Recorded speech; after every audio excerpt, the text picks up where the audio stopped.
Welcome back. Dinesh Sharma is once again here with you in physics की बात. So my dear class 12 students, हम कर रहे थे इलेक्ट्रोस्टैटिक पोटेंशियल और कैपेसिटेंस, चैप्टर नंबर 2 एनसीईआरटी. और आज हम टॉपिक लेंगे electrostatic potential at a point due to a dipole, then due to a system of charges and then due to a thin spherical shell. तो तीन बातें करेंगे आज ये. लेकिन उससे पहले क्विक रिकैप, कल क्या किया था. तो we are having some point charge, उसके कारण सराउंडिंग पार्ट में इलेक्ट्रिक फील्ड होगा. और ऑब्वियसली यदि हम उस इलेक्ट्रिक फील्ड में कोई पॉइंट P लेते हैं, उस पर पोटेंशियल कितना होगा इफ़ डिस्टेंसेस आर. तो हमने कहा था V is equal to K Q by R. क्या आप ऐसा कह सकते हैं कि V is inversely proportional to R? क्या इसका ये मतलब है कि जितना R ज़्यादा होगा उतना पोटेंशियल कम होगा? तो क्या इन्फिनिटी पे ये ज़ीरो होगा? यस. क्या नज़दीक पे बहुत ज़्यादा होगा? यस. तो किसी चार्ज के आसपास में तीन पॉइंट लेता हूँ. This is point A, this is point B and this is point C. At which point potential will be maximum. यहाँ पे मैक्सिमम होगा. लॉजिक क्या है? Potential definition. और पोटेंशियल का डेफिनेशन क्या था? Amount of work done in bringing a unit positive charge from infinity to a point. तो इन्फिनिटी से यहाँ को लाएंगे तो work done on the unit charge ज़्यादा होगा. यदि यहाँ से यहीं ड्रॉप कर देना है, थोड़ा वर्क कम हो गया. यहीं पे ड्रॉप कर देना है, वर्क और कम हो गया. इन्फिनिटी पे रखना है तो वर्क हुआ ही नहीं, पोटेंशियल ज़ीरो हो गया. दैट इज़ वाई पोटेंशियल जो होता है जितना नज़दीक जाएंगे चार्ज के उतना ही बढ़ता जाएगा. तो after this we will now shift to our today's topic, that is electric potential at a general point due to an electric dipole. So this is a very good question और काफ़ी इसमें question बन सकते हैं. We at a general point due to an electric dipole. तो पहले ये relation करते हैं, फिर इसके स्पेशल केसेस में हम वो एक्सियल लाइन और इक्वेटोरियल लाइन काफ़ी देखेंगे. तो लेट अस स्टार्ट. ये आ गया जी हमारा डाइपोल, जिसका नाम रखा हमने ए बी. चार्जेस हैं माइनस क्यू और प्लस क्यू. डाइपोल याद है, set of two equal opposite charges having very small separation. This is 2A. Center कहाँ ले लें? पॉइंट O पर. ये भी A हो गया, ये भी A हो गया. राइट, याद आ रहा ना ये? ओके. अब एक जनरल पॉइंट लेते हैं. तो यहाँ पर पॉइंट P ले लिया, जिसका डिस्टेंस लिया हमने यहाँ से R. राइट. और ये जो वेक्टर है इस तरफ को, A से B को, ये डाइपोल मोमेंट वेक्टर है, जिसको आपने स्मॉल p वेक्टर कहा. तो what is small p vector? Dipole moment क्या होता है? That vector whose magnitude is equal to q into 2A and direction from minus to plus q charge of dipole. और ये हो गया इसका पोजीशन वेक्टर. यदि ये ओरिजिन पे हो तो इन दोनों के बीच का एंगल मान लें थीटा. करेंगे क्या? थीटा वेरी करिए. थीटा 90 आएगा तो this will be equatorial, and theta 0 जाएगा तो point will be on axial. और थीटा 180 होगा तब भी एक्सियल पे हो जाएगा. तो ये सारी बातें करनी है. ये थीटा हो गया. दो बातें और कर लीजिए, क्योंकि हमें करना क्या है?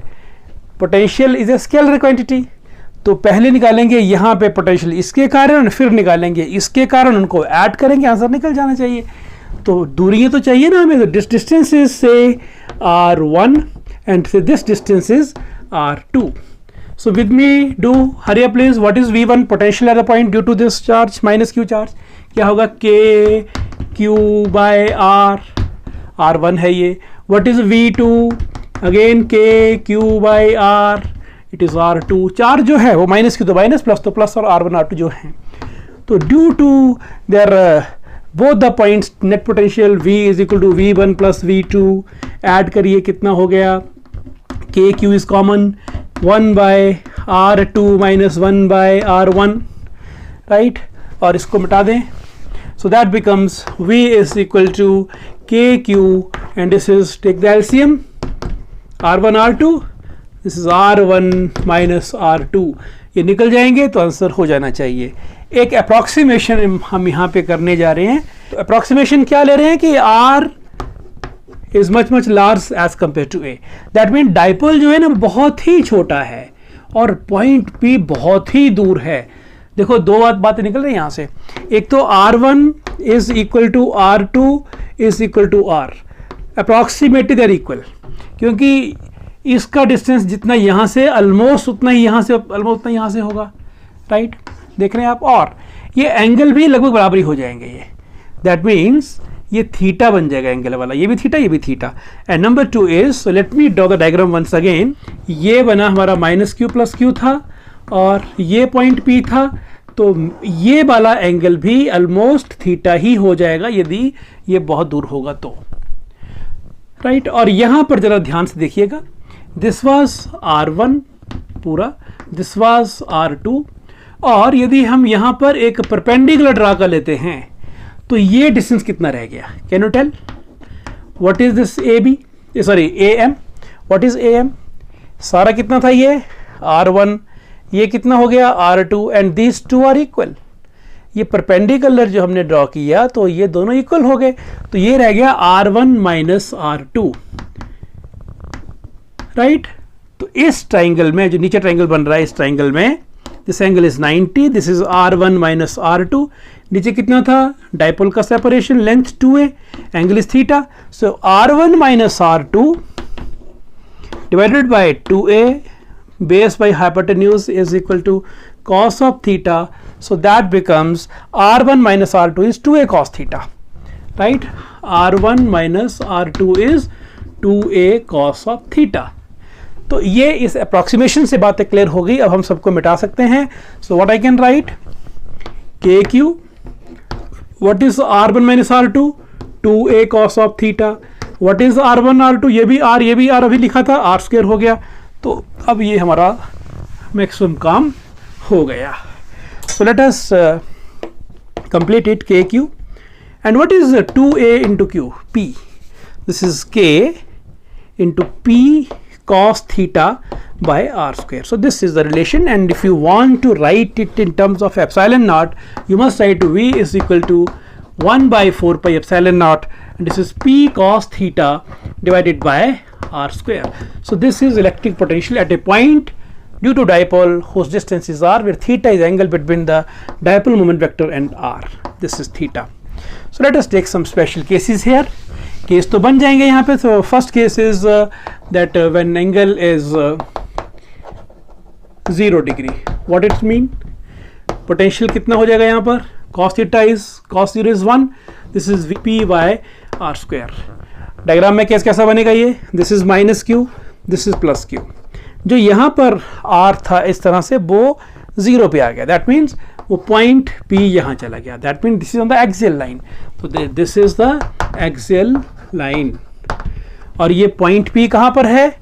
In the direction of dipole moment, -q से +q की तरफ को ही है. This was the direction of dipole moment vector, ये उसी तरफ को है. This is called V max.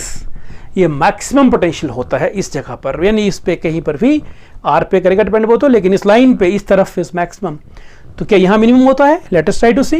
तो case number 2, case number 2, when theta is equal to 180 degree, तो V कितना हो गया? 1/4 pi epsilon naught. This is P/R², cos value -1, तो यहाँ पे माइनस आ गया. दैट मीन्स -q यहाँ पर, +q यहाँ पर, और ये पॉइंट कहाँ लिया हमने? पॉइंट हमने यहाँ पे लिया, तभी तो ये लिया. P का डायरेक्शन ये था ना इस तरफ को, और R का डायरेक्शन ये हो गया. Angle is 180, that mean axial line पे -q +q, that mean P के ऑपोजिट में पॉइंट लिया जाए.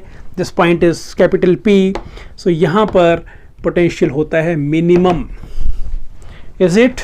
एंड थर्ड केस लेते हैं कि when theta is equal to 90 degree.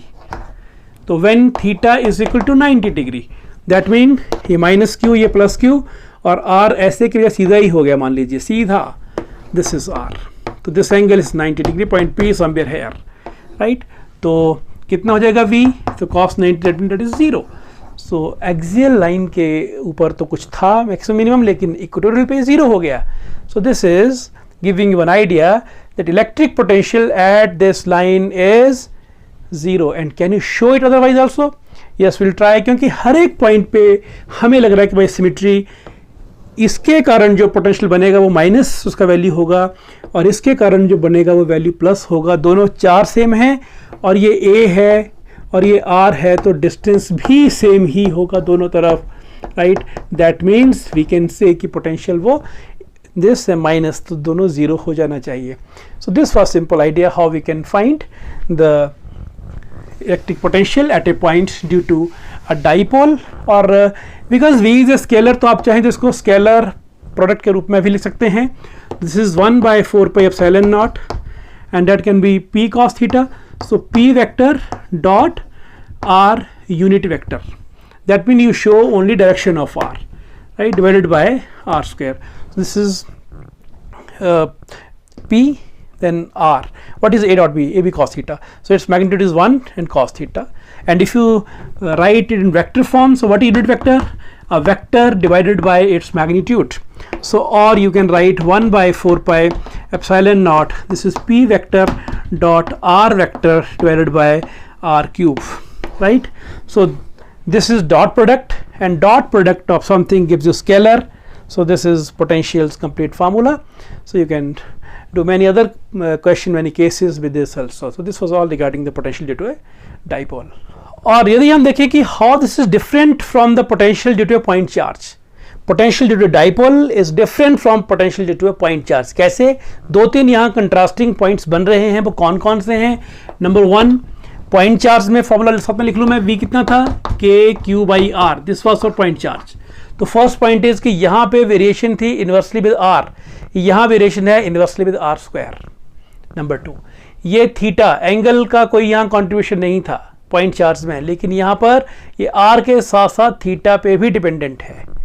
तीसरी बात, पॉइंट चार्ज के लिए the potential was spherically symmetric, लेकिन यहाँ डाइपोल के लिए दिस इज सिलिंड्रिकली सिमेट्रिक. कैसे? मान लीजिए मैं कहता हूँ कि कोई एक डाइपोल है हमारे पास, है ना, ये डाइपोल है -q + q. इस पॉइंट P जिसका एंगल थीटा है, if I take this as radius और मैं यहाँ पर एक सिलेंडर बना दूँ, तो सिलेंडर के हर एक पॉइंट के ऊपर भी उसके सरफेस पे ये पोटेंशियल सेम रहेगा. If point is here at the given angle ऐसे रखा है तो पोटेंशियल वहाँ पे सब जगह सेम आएगा.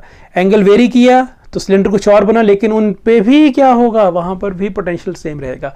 तो दिस इज सिलिंड्रिकली सिमेट्रिक, ये स्फेरिकली सिमेट्रिक था. So this was simple idea what comparison between the potential due to a point charge and potential due to a dipole. Now let us consider कि जैसे किया वैसे नहीं करना है आपने. You want to find straight कि what is the potential at the axial line. Can it be done? Yes. कैसे? This is -q, this is +q, right. तो पॉइंट P मानो कहीं यहाँ पर है, ये इसका सेंटर है, तो यहाँ से ये डिस्टेंस आ गया R, इनका लेंथ आपस में A और ये तो टोटल 2A हो गया. This point is A, this is B. So what is V1? Potential at this point on the axial line due to this कितना हो गया जी? दिस इज माइनस, हाँ पहले K लिख लो पहले, चलो K, दिस इज -q/R ना, मैंने माइनस आगे लगा दिया, -KQ/R. What is R? AP. And what is that? So that is -KQ/, and what is AP? A से P. तो R plus A. This is R plus A. And what is V2? Potential at this point due to point this +q charge. This is KQ/BP. And what is BP? Yes, please. This is R minus A. So what is total potential? V is equal to V1 plus V2. So KQ can take in common. Yes. Left with what? 1/R minus A minus 1/R plus A. So that becomes KQ. Here it is R square minus A square. R plus A goes in numerator minus this. तो इनका sign change करिए, ये minus का हो गया और ये हो गया प्लस का. R gets cancelled and we are left with K, Q, and A plus A is 2A divided by R square minus A square. What is 2QA? Q into distance, this is P, dipole moment. This is K and P by R square minus A square. And if you say that R is much more as compared to A, then you will say that what? You will say potential is equal to KP by R square. So V is equal to 1/4 pi epsilon naught P by R square. So no cos theta is here. Why it is not there? Because in this case this is -q, this is +q, and here we are having the point P. So what is the angle? 0. Cos 0 is 1. So obviously that is justified. This is one case. On the same lines you can go for the equatorial line also. So now if you want to find the potential due to a dipole at the equatorial line, so we had just done, this is the equatorial line, this is A, this is B, this is point P, this is A, distances are from the center. So what it is, using Pythagoras theorem, that becomes r square plus a square root. ये भी कितना हो गया, निकालिए आप, कितना हो बताइए भाई, this is r square plus a square root, तो दोनों डिस्टेंस बराबर हो गए. सो व्हाट इज v1, लिखा रहे हैं मुझे आप, व्हाट इज v1, इसके कारण this is minus K y minus, क्योंकि ये q माइनस है, q बाय r कितना है ये distance, r square plus a square root. What is v2 plus K q r square plus a square root y plus, क्योंकि charge plus है, तो total potential कितना हो गया, v1 प्लस v2. इनको ऐड करिए, दोनों क्या है एक दूसरे के equal and with minus sign different है, ये तो 0 हो गया, तो v इज 0. दैट मीन्स इक्वेटोरियल लाइन के हर एक पॉइंट पे पोटेंशियल 0 होता है. तो आपसे कोई पूछे कि जी पोटेंशियल बताना है, this is minus Q, this is plus Q at this line, तो ब्लाइंडली यू कैन से कि इसके हर एक पॉइंट के ऊपर पोटेंशियल 0 होता है. सेंटर में कितना होता है, यहाँ पे 0 होता है. क्यों, डिस्टेंस ये भी a है, डिस्टेंस ये भी a है, ये भी कैंसिल करेंगे. Every point on this line the potential is 0. Now let us do the electric potential due to a system of charges. So आज की दूसरी बात, electric potential at a point due to a system of charges. इसमें भी देखिए कोई नई चीज़ कोई नहीं करने वाली, everything you know. Point P ले लिया, तो इसके आसपास कुछ ले लो पॉइंट अपनी इच्छा से. कहाँ लें, ये 3 काफ़ी हैं, A B C ठीक है, ओके. इसका डिस्टेंस ले लिया r1, इसका ले लिया r2, इसका ले लिया r3, कोई और लेना तो और ले लो दूर कहीं, है ना. ये पॉइंट मान लो m है और डिस्टेंस इज rn. मान लीजिए कि यहाँ पर चार्ज q1 है, यहाँ चार्ज q2 है, यहाँ चार्ज q3 है, यहाँ चार्ज qn है. तो total potential at this point कितना होगा, इसके कारण पोटेंशियल प्लस इसके कारण पोटेंशियल प्लस इसके सभी को ऐड कर देंगे, scalar addition, and answer will be there. So v is equal to v1 plus v2 plus v3 and so on. What is v1, k q by r.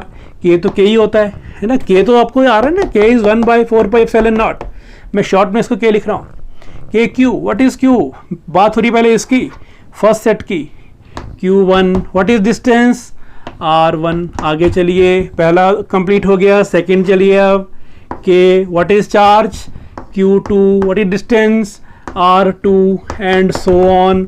तो क्या हो गया जी, k बाहर कॉमन आ गया, अंदर आ गया q1 by r1 plus q2 by r2 plus and plus so on. So this is the formula for potential due to a system of charges. एक और फॉर्म में लिखें इसको, जरा साइंटिफिक फॉर्म देते हैं इसको, थोड़ा सा जरा एक लगे देखने कुछ लिखा हुआ है. तो k तो हो गया जी 1 बाय 4 पाई एप्सिलॉन नॉट. ये इन सब का समेशन कर दें, समेशन का सिंबल क्या होता है, sigma. This is q by r की वैल्यू ही बार बार आ रही है, पहले 1 फिर 2, तो यहाँ i लगा दिया जाए. और i का वैल्यू कहाँ से कहाँ वेरी कर रहा है, तो i is from 1 to n. So this is total potential at a point due to a system of charges. बात करते हैं थर्ड पॉइंट की, आज का जो तीसरी बात थी, potential at a point due to a spherical shell. Potential at a point due to a spherical shell.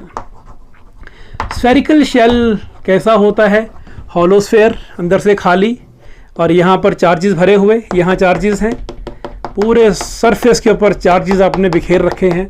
तो ये बन गया हमारा एक स्फेरिकल शेल. इसके ऊपर, इसके कारण ऑब्वियसली चार्जेस हैं, तो किसी पॉइंट पे कितना पोटेंशियल होगा. भाई 3 बातें पॉसिबल हैं, पॉइंट कहाँ सकता है, या तो बाहर होगा, तो सेंटर से कितना दूर है ये r, तो कितना पोटेंशियल होगा. हमने पढ़ा है कि किसी एक्सटर्नल पॉइंट के लिए शेल ऐसे बिहेव करती है कि सारे चार्ज कहाँ हैं, सेंटर पे. तो दूरी कहाँ से लेंगे, यहाँ से नहीं, सेंटर से दूरी लेंगे, O से लेंगे. तो V कितना हो गया, K Q. Q क्या है, टोटल चार्ज. चलो इसको बड़ा Q लिख दो, बड़ा Q, बहुत बड़ा चार्ज है मान लो इसके ऊपर. K Q, कौन Q हो गया, total charges by distance R. तो ये हो गया इसका सिंपल. सेकंड केस चलते हैं.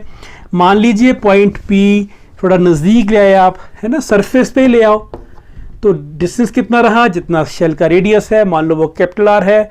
अब भी सेम वही बात रही, formula v is equal to K q, what is q, total charge, by distance कितना है सेंटर से, r, ये भी हो गया।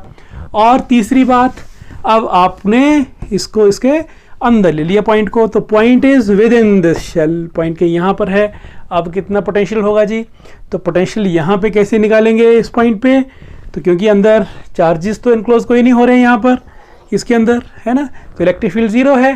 तो जहाँ इलेक्ट्रिक फील्ड जीरो होती है वहाँ पे पोटेंशियल कांस्टेंट होता है। ये बात हम करेंगे जब रिलेशन करेंगे इलेक्ट्रिक फील्ड में और पोटेंशियल बीच में, ये विद इन 1 लेक्चर या 2 लेक्चर्स हो जाएगा, ये नेक्स्ट लेक्चर इसी का आ जाएगा। चलिए, तो जहाँ पर E ज़ीरो होगी वहाँ पर पोटेंशियल कांस्टेंट होता है, तो अंदर में क्योंकि E ज़ीरो है इसलिए वहाँ पर पोटेंशियल कांस्टेंट रहेगा। ओके, ग्राफ बनाएं इसके लिए, तो ग्राफ कैसा बनेगा, थिन स्फेरिकल शेल के लिए पोटेंशियल का ग्राफ कैसा होगा, ये है V और ये है R।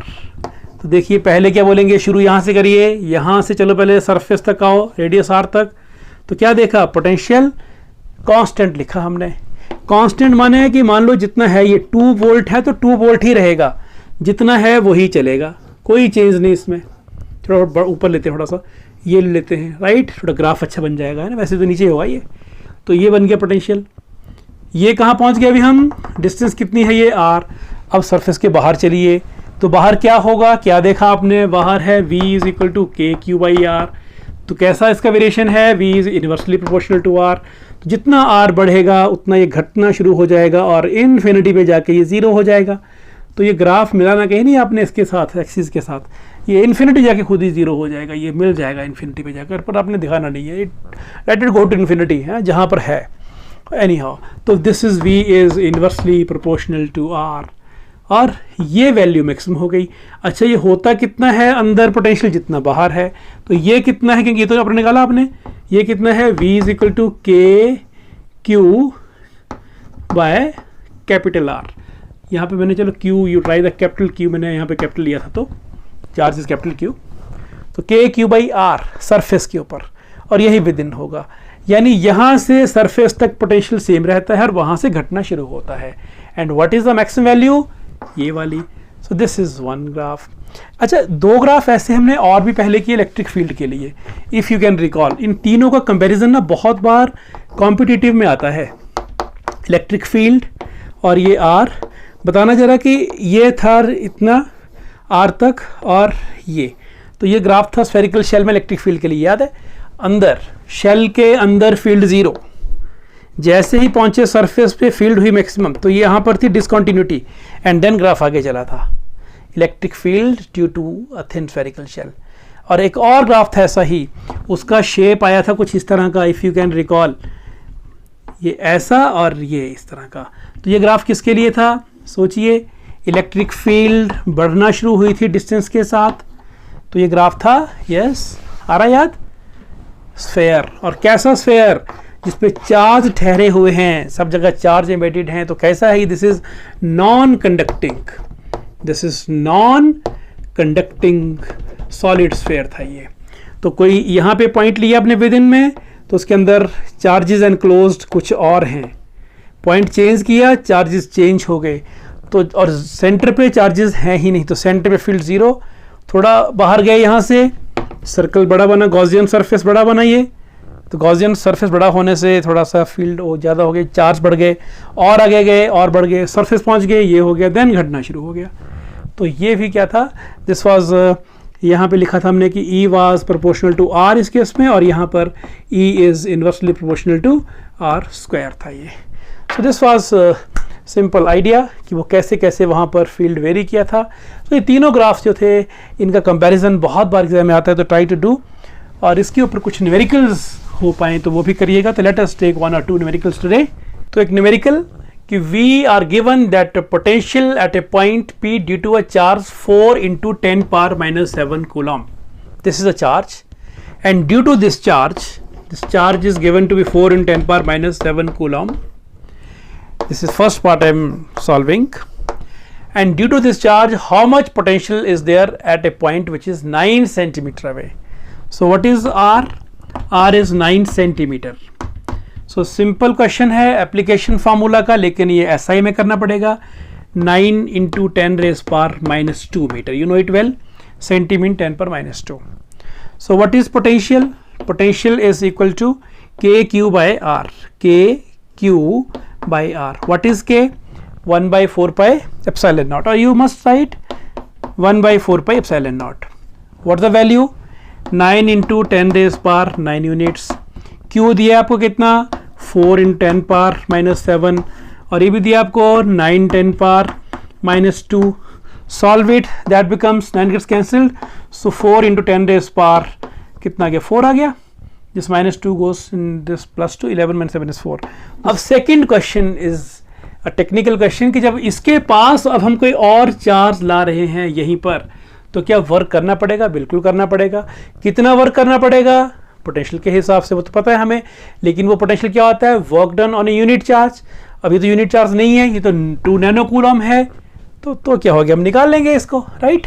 तो सेकेंड पार्ट कैसे करेंगे? तो second part is how much work is done. तो पोटेंशियल क्या कहा था हमने? Work done on unit charge. इसको चलो Q लिखते हैं. Therefore W कितना हो गया? VQ, electrical work. Clear? So what is V? अभी निकाले 4 10 power 4. What is Q? 2 nano coulomb. 2 minus 2 into 10 power minus 9. So this is work done. कितना हो गया? 8 into 10 raised power minus 5 joule. Work है ना ये, तो दिस इज वर्क, राइट. अच्छा, तीसरा पार्ट पूछा है कि is this work path dependent. तो यहां पर आता है जी कॉन्सेप्ट कंजर्वेटिव फोर्सेस का. याद करिए कि हमने क्या कहा था? Gravitational forces, conservative force. आप इसको यहां से ले जाएं, वापस लाएं तो यहां से यहां आ जाए, यहां ले जाएं, यहां जैसे मर्जी ले जाएं. It only depends on length of this path. ये कैसे कैसे लाए? तो कंजर्वेटिव फोर्स वो होती हैं जिनके अगेंस्ट किया गया वर्क जो होता है ना, दैट इज पाथ इंडिपेंडेंट. तो इलेक्ट्रोस्टैटिक फोर्स भी कंजर्वेटिव फोर्स है, तो यहाँ पर भी ये पाथ पे डिपेंड बिल्कुल नहीं करेगा. तो यू विल राइट कि no, this is not path dependent because electrostatic force is a conservative force. Is it clear? तो एक क्वेश्चन और करेंगे, तो चैलेंज है आपके लिए. तो चैलेंज मंजूर है क्या? तो देखिए, करिए क्वेश्चन. आपके पास 1 मिनट करने के लिए है. सोचिए करना कैसे है, तब तक मैं डायग्राम बनाऊं. पॉइंट ए लेता हूं, यहां पर पॉइंट बी लेता हूं. Let this is 3 into 10 power minus 8 coulomb. This is minus 2 10 power minus 8 coulomb, right. और ये भी कहा गया है हमारे पास कि यहाँ इनके बीच का distance is 15 centimetre. At what point on the axial line, this line, potential is 0. फिर तो सेंटर पे ही, क्योंकि वो अपने इक्वेटोरियल से किया था ना, मिडिल पॉइंट के ऊपर 0 होता. लेकिन ये डाइपोल होता, तो डाइपोल तो है नहीं. एक 3 और एक -2 है. 3 और -3 होते फिर तो बात मानते हैं, डिस्टेंस थोड़ा कम होता, तो तब तो 15 का हाफ मतलब इस जगह पे 7.5 पे 0 हो जाता. नहीं, बात बनी नहीं. इसका मतलब हुआ कि ये कहाँ पे होगा? फिर यहाँ से थोड़ा सा पॉइंट यहाँ लेते हैं कहीं. This is point P, right. And मान लेते हैं कि ये डिस्टेंस है x, और ये हो गया कितना? फिर 15 - x. ऐसे कर रहे हैं आप भी. तो इन इसके कारण पोटेंशियल यहाँ पे और इसके कारण पोटेंशियल यहाँ पे, दोनों का सम 0 कर दीजिए. V1 + V2. तो let potential at P is 0, तो वो VA + VB 0 हो जाएगा ना. फिर VA + VB will be 0. So what is VA? तो क्वेश्चन तो बिल्कुल हो गया, इसका काम तो खत्म. तो क्वेश्चन मिटा देते हैं. और VA KQ, what is Q? 3 into 10 power minus 8 by R. What is R? R क्या होता है? डिस्टेंस. तो कितना हुआ ये? X, right. और ये plus B, what is B? Minus. तो यहाँ लगा दे minus. This is 2 into 10 raised power minus 8. K यहाँ भी आएगा, तो मैंने K ले लिया कॉमन. और डिस्टेंस कितना है इसका? 15 - x, राइट. तो नेक्स्ट स्टेप में चलते हैं जी. सो दैट बिकम्स K, तो यहाँ ऐसे ही रहा, और 10 power -8 भी बाहर कॉमन आ जाता है. यहाँ रह गया 3/x -2/15 - x. ये और ये 0 है. नेट पोटेंशियल 0 है. V1 + V2 और VA + VB 0. तो ये सॉल्व करना है. तो ये तो 0 होगा नहीं, तो इसको सॉल्व करिए, आंसर निकल जाएगा. तो कितना आ गया? 3/x is equal to 2 by 15 minus x. This is 45 minus 3x is 2x and x is equal to 9. That means 9 centimetre पे. चलिए, लेकिन थोड़ा प्रॉब्लम आ रहा है यहाँ पर, यहाँ बोथ भी लिखा हुआ है तो थोड़ा चेक करना पड़ेगा, कुछ कन्फ्यूज़न तो नहीं कहीं आ जाएगा इसमें, तो हमें जरा क्रॉस चेक भी. चलिए इस कन्फ्यूज़न को थोड़ा सा दूर कर लेते हैं. मान लीजिए this is our positive charge, कितना था ये 3 into 10 power minus 8 coulomb, and this is our negative charge 2 into 10 power minus 8 coulomb. Right, मान लेते हैं कि इस पॉजिटिव चार्ज से एक्स डिस्टेंस पे वो पॉइंट है जहां हम जीरो पोटेंशियल लेके चल रहे पॉइंट वो यहाँ कहीं है, एक्स पे ले लिया हमने फ्रॉम पॉजिटिव चार्ज. तो ये तो कितना है 15 सेंटीमीटर है, दिस एक्स सेंटीमीटर, तो ये कितना रह गया फिर x माइनस 15, तो ये आ गया x minus 15 centimetre. Right the equation वो k क्यू बाई आर वाली, तो कितनी जाएगी 3, क्योंकि k बाहर 10 पावर माइनस 8 बिल्कुल जिस पहले किया कॉमन है, 3 बाई डिस्टेंस कितना है इसका x माइनस यहाँ कितना है 2 डिवाइडेड बाई डिस्टेंस कितना है इसका p से x माइनस 15. इसको सॉल्व कर लेते हैं तो कितना आता है, तो 0 ये तो होगा नहीं, तो 3 by x is equal to 2 by x minus 15 and that becomes 3x minus 45 is equal to 2x. 3x minus 2x, x is equal to 45 centimeter. Yes, तो ये 45 centimetre away from the positive charge भी बन रहा है ये. तो लेकिन distance आप नेगेटिव से करेंगे तो शायद कुछ और भी बन जाए एक आध कोई जहाँ पे पोटेंशियल जीरो हो. एनी हो, हमने यहाँ पे पॉजिटिव चार्ज से किया और this is coming out to be 9 centimetre and 45 centimetre. So आज के लिए काफ़ी इतना की.